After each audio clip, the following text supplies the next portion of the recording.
Down the valley runs the Belton and the Elmer below. Down Geronimo, Geronimo. If the silken victim cannot leave you, take a look around. The air is full of troops that will battle on the ground. Till we join the ships of danger, till the Leyte and the sun. Down Geronimo, Geronimo. It's the glory of the glory, but you're ready, here we go. Down Geronimo, Geronimo.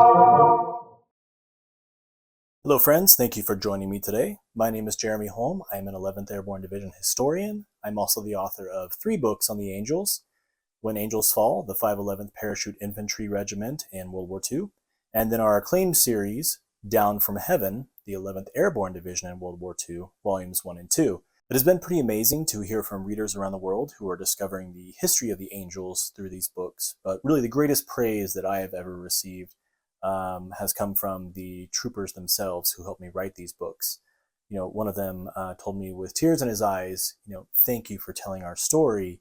Now the world will know what we did over there. So to all of you watching this video and to all my subscribers, thank you so much for your interest in the 11th Airborne Division. Just know that the Angels appreciate your desire to learn their history. You can find all 3 books on Amazon and at most book outlets. We are working on the audio versions of the books right now, so stay tuned for that. I also run 2 online museums dedicated to the Angels, 511pir.com and 11thairborne.com. If you'd like to support this channel, the best way to do so is by purchasing our books or by visiting our online store, 11thairborne.com/store. It's full of airborne books, challenge coins, custom hats, posters, coasters, just a whole lot of other things. You can also donate online to help us preserve and promote the history of the 11th Airborne Division. I want to thank everyone who has contributed so far. Your donations have helped with this video and other videos we have produced, as well as several research trips. One of those trips was a recent one I took to Colorado, which brings me to the topic of today's video, Colorado's own Private Elmer Fryar. Whenever men meet in combat, invariably there are a few who display gallantry in the face of the enemy at the risk of their own lives. We say that they went above and beyond the call of duty, but that phrase really falls short for the level of courage and sacrifice that is displayed. This is the story of one of those American heroes. Elmer Edward Fryar was born in what is now known as Lakewood, Colorado, just outside of Denver, to George and Martha Fryar. Since Lakewood wasn't incorporated until 1969, you'll frequently see Denver or even Denver Ward 7 listed in documents about Elmer's life. I recently toured Lakewood, and once again I found that there are a lot of places who mistakenly list his birth year as 1911, but as you can see here on his draft card, he was born on February 10th, 1914, so just a few months before the outbreak of World War I. This means that Fryar was not 31 or 32 at the time that he earned the Medal of Honor. He was 30, though that still makes him the oldest American paratrooper to earn the Medal of Honor in World War II. Now, when Elmer was about 15, he and his family moved to Maple Grove, Colorado. That included his parents and also his older brother Donald and his sister Dorothy.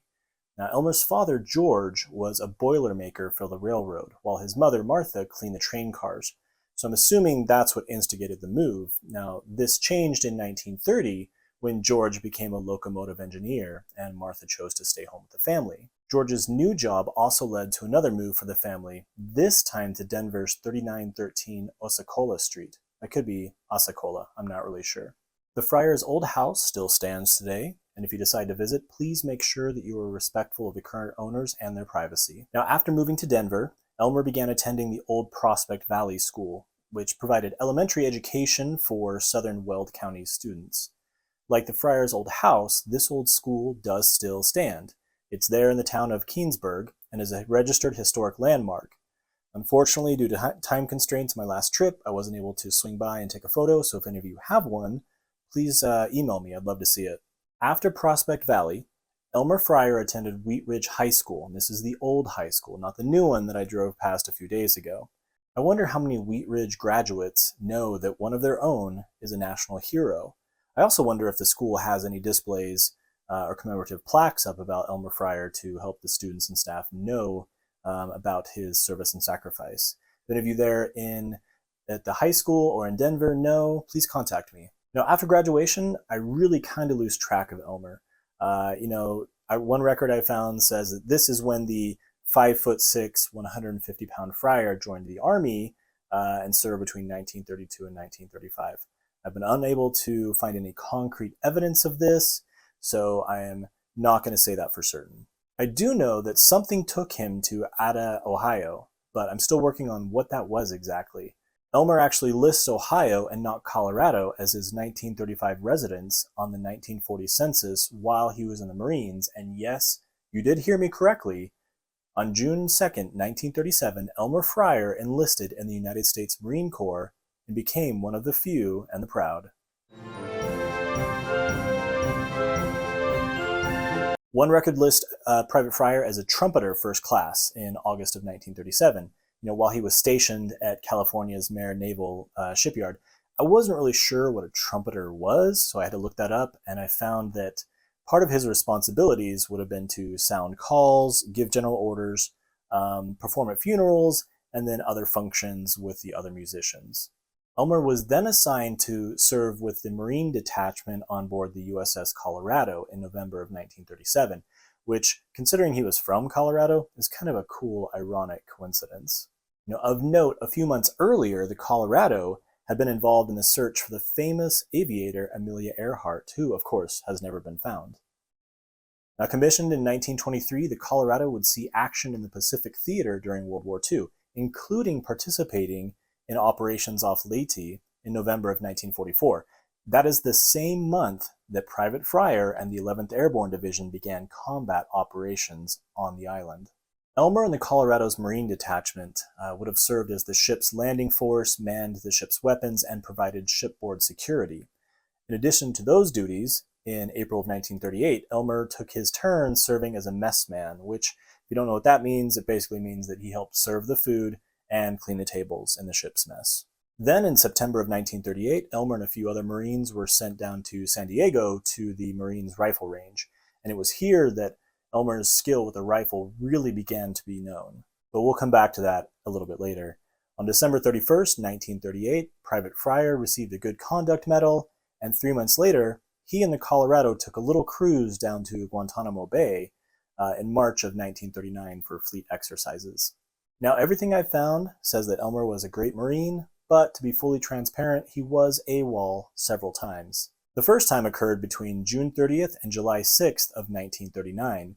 Elmer turned himself in on July 7th and spent the next 2 weeks waiting for transportation to Seattle. The USS Brazos arrived on July 30th, and well, I'm sure you can imagine the kind of reception that Private Fryar got. Elmer actually received 2 months confinement and 10 months loss of pay for 4 months by summary court-martial. 3 months later, in October of 1939, Private Fryar missed the boat again, literally. When the USS Colorado departed for Puget Sound again to celebrate Navy Day, Private Fryar was not on board and had to catch a ride to Washington on the ammunition ship, the USS Nitro. I don't have the full story on either of these situations. I'm still trying to pull some records. But this time, Elmer was fined $10 a month for 6 months and was threatened with the BCD. So if you don't know what that is, that's actually a bad conduct discharge at the end of his enlistment if he did not keep his nose clean for the remainder of his time. 1 month later, in December of 1939, Private Fryar was assigned to the America's new 1st Defense Battalion in San Diego. He was a part of the 5th Field Artillery Battalion's Battery A. Now, the 1st Defense Battalion was formed under Lieutenant Colonel Burt Bone and was the first of several 900-man defense battalions that the Corps formed to defend advanced bases in the Pacific. We have to remember this is 1939, and concern over Imperial Japan's conquest was growing. So the Marines devised these defense battalions as a counteractive measure. First Lieutenant Robert Heinel explained that the Marine Corps had devised a sort of expeditionary coast artillery that was capable of occupying an untenanted and undefended locality, of installing an all-around sea-air defense, and this within 3 days. So basically what that means is the Marines wanted to be able to move one of these defense battalions to a strategic location where they would set up within 3 days to be able to defend from amphibious landings, aerial attack, and so forth. So Private Fryar's unit would actually be sent to defend Johnston, Palmyra, and Wake Islands as part of the Rainbow Five war plan, but Elmer would not go with them, and we'll explain why in just a second. 4 months after his arrival in the 1st Defense Battalion, Elmer and 4 other Marines were sent down to La Jolla for the Western Division rifle and pistol competition. In 1940, the Marine Corps decided to hold their own matches since the Nationals, traditionally held at Camp Perry, were canceled that year. Again, this is 1940, so the Army's Chief of Staff, George C. Marshall, recommended that due to America's rush to reorganize and build up their own military strength, that the Nationals be canceled because the Army could not provide the necessary support personnel to put on the competition. Well, the Marines, never ones to wait around for the Army, simply organized their own competition. And I'm actually still looking for the match results to see how Private Fryar did. 1 month after the competition, Private Fryar's enlistment with the Marines ended. It actually came to an end in May of 1940, but I did find one document that says that Private Fryar simply left for home a few days early on April 22nd. After his enlistment with the Marines was over, Elmer went back to Colorado to join his family in their new hometown of Edgewater. And there he registered with the local draft board on October 16th, 1940, and then he went to work for the Union Pacific Railroad, just like his father. That is until Imperial Japan attacked Pearl Harbor. After America declared war on Imperial Japan, Elmer Fryar enlisted in the Army, in Oregon no less, and volunteered for America's new airborne arm. As a result, in January of 1943, Private Elmer Fryar was sent down to a little camp outside a little town known as Camp Toccoa, Georgia.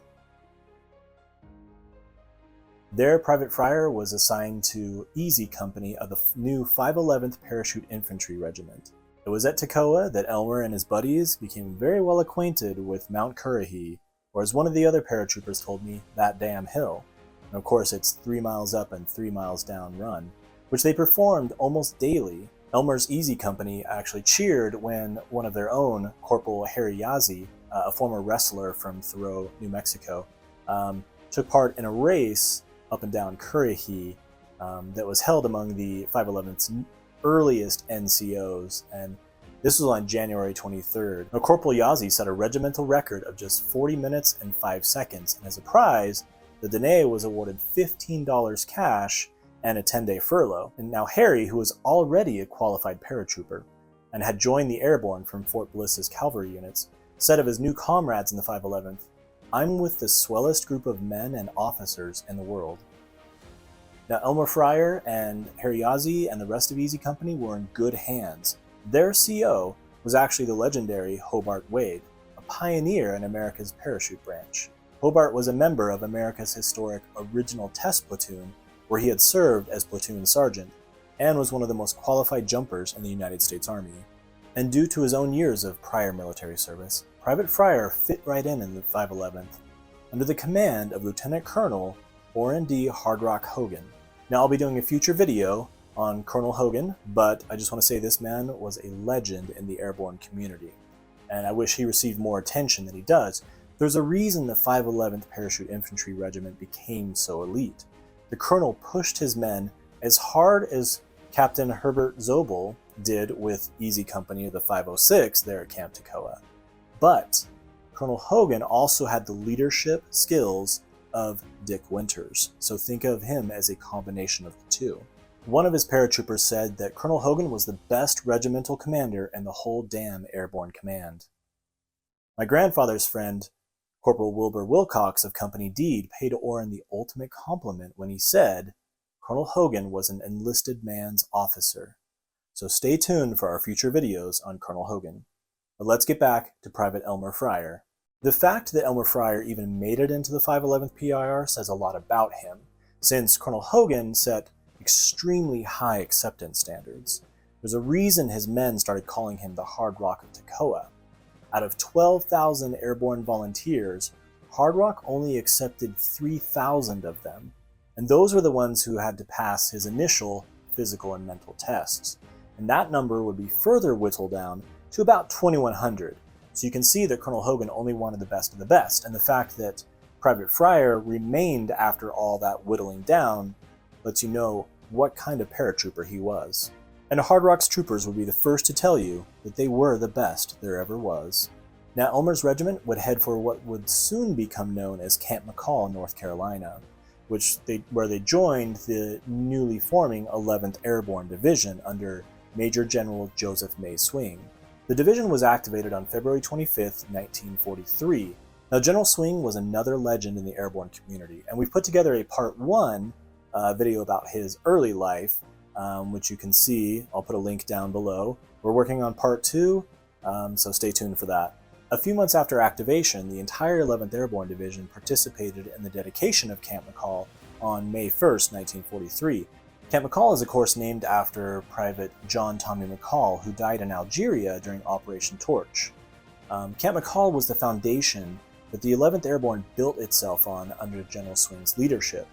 And a few weeks after the dedication, Elmer Fryar's E Company went down to Fort Benning's jump school, where the former Marine became a full-fledged paratrooper. Now, the 511th had been so well trained by Colonel Hogan at Camp Toccoa that when they were sent down to jump school at Fort Benning, they actually skipped Phase A, which is the first week, all the physical, and they went straight into the second week. And every angel I talked to made sure to point out that none of their troopers refused to jump during jump school. So the regiment returns to Camp McCall, where they wore their jump wings and boots with pride, and they continued to look down on the rest of the division's non-jump qualified troopers, which would prove to be a huge headache for General Swing in the months to come. The Angels underwent long marches, classes, field exercises, and plenty of maneuvers, including the historic Knollwood maneuvers held in December of 1943. And this is where Elmer Fryar and the rest of the 11th Airborne Division proved that an airborne division could be successfully deployed and resupplied by air, which, in a nutshell, saved the future of the airborne as we know it. We've actually got another video on the Knollwood maneuvers in the works, so as you can see, we have a lot of videos that we're planning for the future, in addition to all the ones we've already created. So if you're new here, make sure you like and subscribe so you can receive all those updates for future videos. Now, while at Camp McCall, Elmer's E Company underwent preliminary rifle instruction, or PRI, before practicing on the transition course and learning to execute, snapshots at the close combat range. Now, E Company, of course, with all the other paratroopers, were reminded that their rifle is life, and they demonstrated their understanding of this by the entire company earning a 100% qualification rating. Then on January 1st, 1944, the entire 11th Airborne traveled to Camp Polk, Louisiana for more training, maneuvers, final inspections by the War Department. Really by now, Elmer and his fellow Angels were just ready to get into the fight. They were just tired of waiting around, and my grandpa, First Lieutenant Andrew Carrico of Company D, said, "The officers and enlisted men alike were hyped to an extreme degree. They were anxious to get into battle after all the months of training and preparation." Their wish was granted, and on May 2nd, 1944, Elmer's regiment disembarked from Camp Stoneman, California, destination unknown.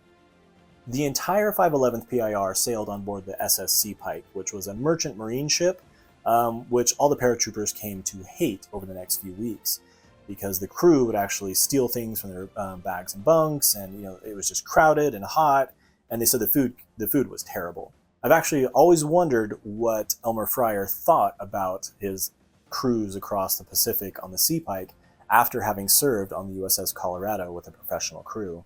So everyone in the 511th PIR was relieved when they finally reached New Guinea and they could get off that ship. But after arriving on New Guinea, the Angels were trucked inland to Dobodora, to the old airfields, where they set up their camp, and then they spent several months undergoing theater training. It was here that the Angels learned to live in the jungle and fight in the jungle and fight the Japanese, and some of their main teachers were actually veteran Australian troops who had been fighting on the island in the earlier campaigns. And they also learned from local Papuans how to live in the jungle and then move quietly and effectively through that environment. Several troopers told me that they were a little surprised when they found the locals were given a bounty system where they were paid for every pair of Japanese soldiers' ears that they brought in. Now, Now, while they were on New Guinea, since there were no bars or beachfront restaurants to enjoy, the Angels spent a lot of their time stealing from nearby units, and this included, crates of food, weapons. I heard of grenade launchers, jeeps, ducks, you name it. And this is partially what led to their moniker of the Angels. There are several pieces of that puzzle that I'll cover in a later video that all came together to earn the 11th Airborne Division the nickname the Angels. So I've kind of tried to cover that as quickly as I could, but if you'd like to learn more about the 11th Airborne Division's time in stateside training and their formation and so forth, and then also while they're on New Guinea, I recommend purchasing our book Down from Heaven Volume 1, which covers Camp Toccoa through the Leyte campaign, which is where Elmer Fryar and the 11th Airborne Division would head next. In November of 1944, the Angels found themselves on Leyte. Now, initially the island was just going to be a stopover point on their way to Luzon to participate in the invasion, but General Swing talked his superiors into letting his Angels participate in combat operations there. In fact, every other Allied unit that had tried to cross Leyte from east to west had failed in their efforts. Time magazine on November 20th, 1944 said, the U.S. drive on land slowed down to a walk after it had overrun over 50% of the northern half of Leyte. Ormoc, the key western port where the Japs had landed and deployed in a 1-mile semicircle, could be approached only from the north or south unless U.S. troops attempted to come over the mountains between Dagami and Jaro, a long, difficult pass. And it was the 11th Airborne Division which would attempt that long, difficult pass. The Angels' main task was to head up into the mountains and destroy Japan's chief supply line, while eliminating the enemy's 16th and 26th Infantry Divisions. Now, this was a tough job given to an already under-strength airborne division, but no Angel I talked to ever said they doubted that they could do it. As one Angel wrote decades later, only troops who had been conditioned the airborne way could live and fight over that weird, virtually impassable terrain. Now, Private Fryar and the 511th PIR were sent to spearhead the 11th Airborne Division's push inland. They headed up into Leyte's heights on Thanksgiving of 1944, and several troopers told me they remembered trying to huddle over their mess kits to eat their Thanksgiving meal while it was pouring rain, which of course turned their meal into more of a soup. Everyone spoke of Leyte as the worst fighting that the Angels were involved in, and this included the division's bloody battles to liberate Luzon the next year, 1945. The 11th Airborne's Private First Class Ernie Bernheim wrote years later, "Actual combat was much fiercer on Luzon, but in my entire military experience, nothing could top Leyte for sheer human misery and endless mud, insects, rain, and truly horrendous conditions. When you throw in the never-ending rains, the near-starvation conditions, and the constant enemy bonsai attacks, and the myriad of tropical diseases, it's no wonder that one of the Angels said that after Leyte, hell was a vacation." After several weeks of intense combat, on December 7th, 1944, the 511th 2nd Battalion moved westward towards Annis to cut the enemy supply trail, which again was one of their main goals on the island. Now, after 2 attempts to push the Japanese off a nearby hill, 2nd Battalion's Lieutenant Colonel Norman Shipley ordered a withdrawal to a better position up a nearby ridge to reform their lines for another assault, and several Angels would say later that that's where they should have been in the first place. But that's an argument for another day. Colonel Shipley also ordered Elmer Fryar's Easy Company to cover the battalion's extraction, but as dawn broke on December 8th, 1944, the paratroopers were woken up by Japanese machine guns that were firing over their heads. With bullets zipping through the trees, the paratroopers calmly considered it a normal morning bonsai attack. As one trooper declared, there was no call for anyone to do anything but sit in his foxhole and shoot along previously planned lanes of fire. Private Elmer Fryar, however, went above and beyond. He began by calling in mortar bombardments to break up the first bonsai charge, and then he began directing the platoon's machine guns. Now, because Fryar was directing the machine guns, some accounts mistakenly say that he was firing one himself, which he was not. He was using his own M1 Garand with deadly effect. Now, I'm not surprised by Fryar's actions up to this point.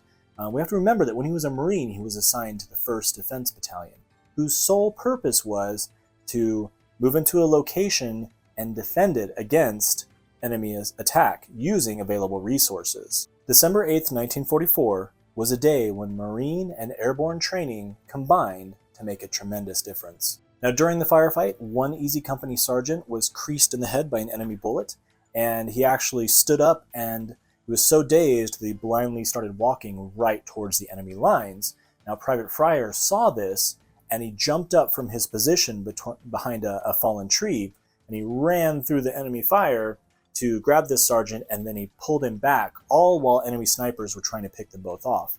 So he pulls this sergeant down, and then he begins treating his wounds. So Private Fryar bandaged the wounded angel's head, and then a medic came over and took over care. Now, when the enemy's first attack failed, partially because of the actions of Private Fryar, Easy Company continued their withdrawal back towards 2nd Battalion's position. The thing is, the Japanese decided to move at the same time.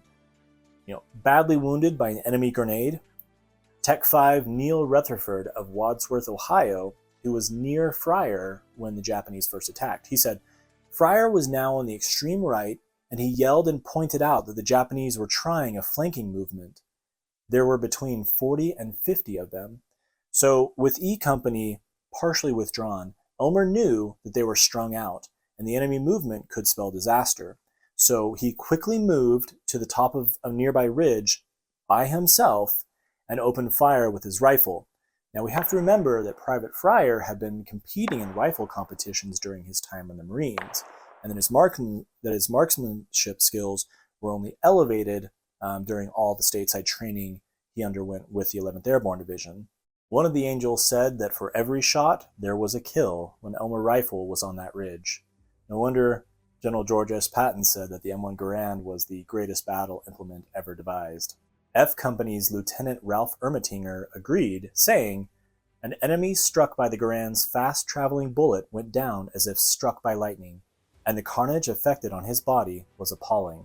Now, First Lieutenant Norman Stinky Davis, I don't know where he got that nickname, nobody could remember, but Stinky Davis, he was there during the enemy's attack. He later testified that around the position where Private Fryar had engaged the flanking attack, we found the bodies of 26 Japanese he had killed, and evidence that the survivors had carried others away. Now, Lieutenant Davis actually at another time said 27. So, at the end of the day, it is possible that Private Elmer Fryar would have eliminated 26 or 27 of the enemy with his rifle alone. We'll come back to that in just a second. This is a Warbond Drive comic that appeared in newspapers across the country in August of 1945 that portrays Elmer Fryar's actions that December morning.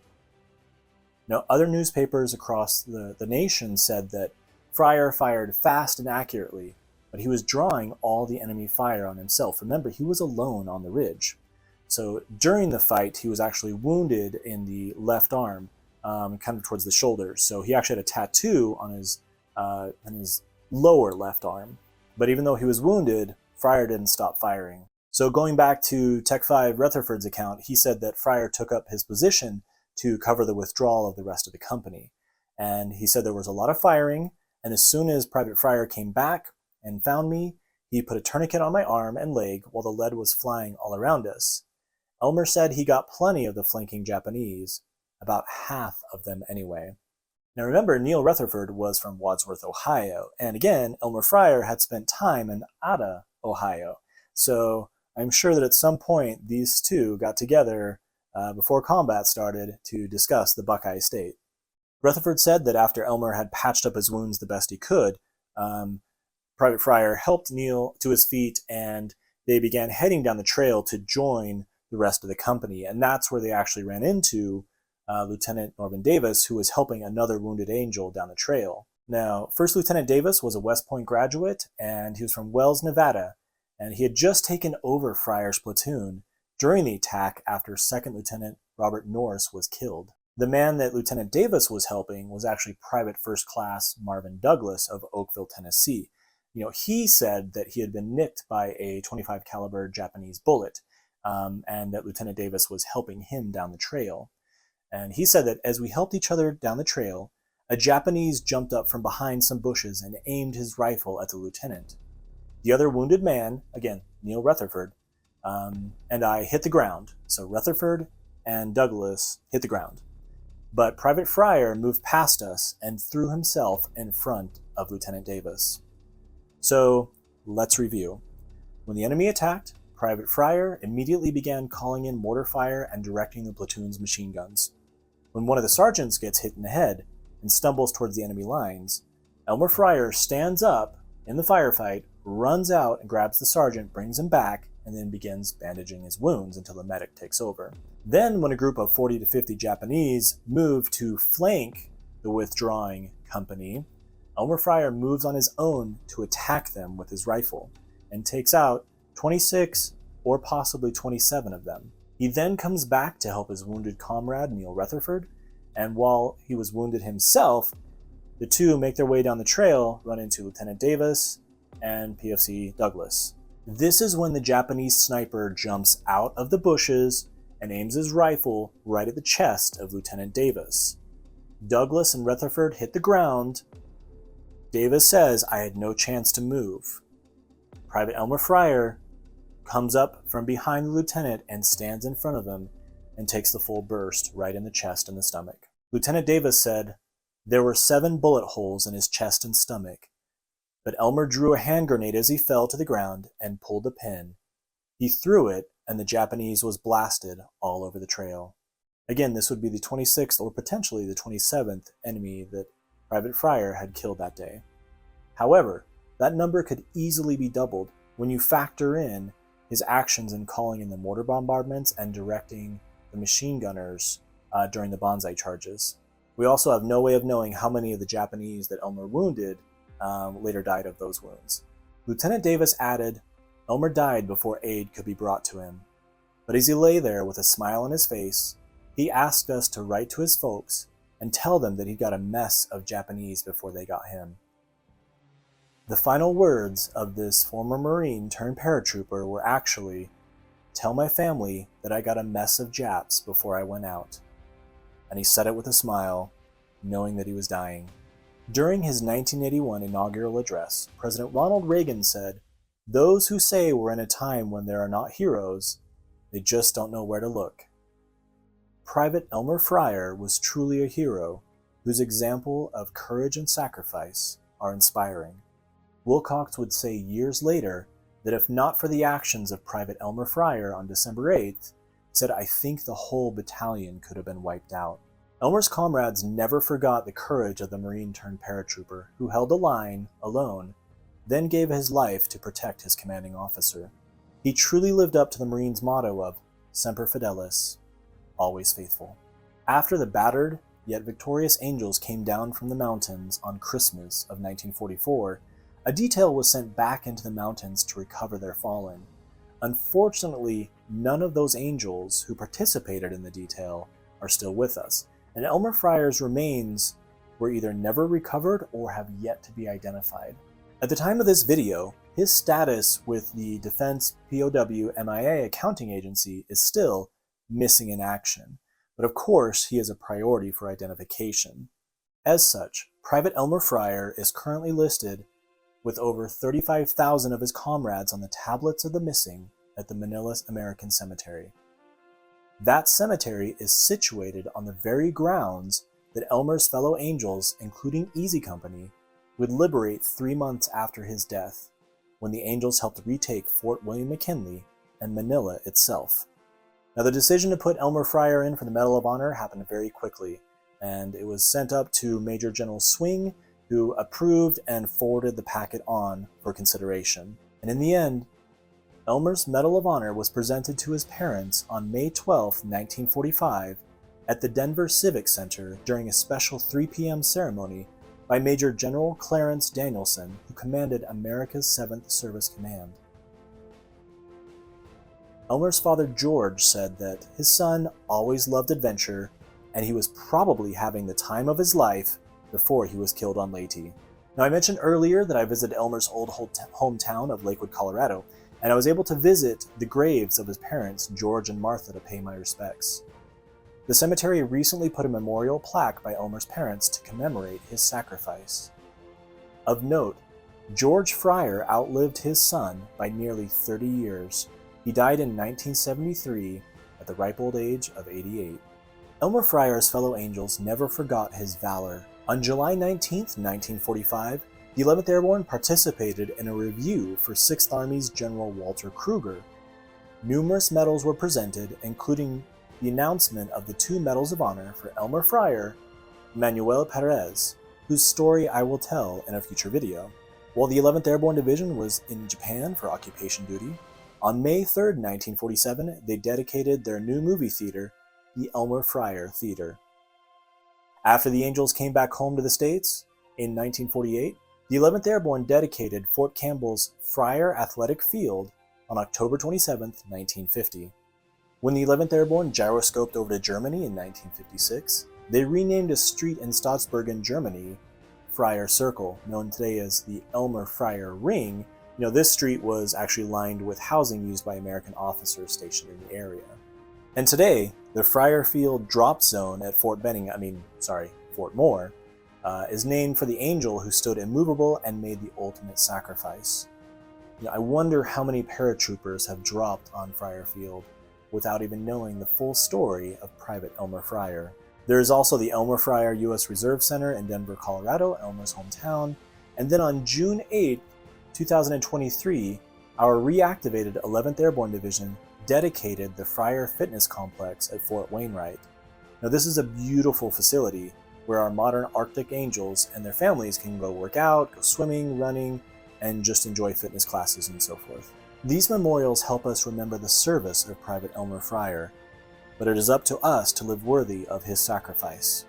One of Elmer's division comrades, Kenneth A. Murphy, wrote, "With the passing of time, it is so easy to forget those who sacrificed so much so future generations may be free to enjoy this great country, the United States of America."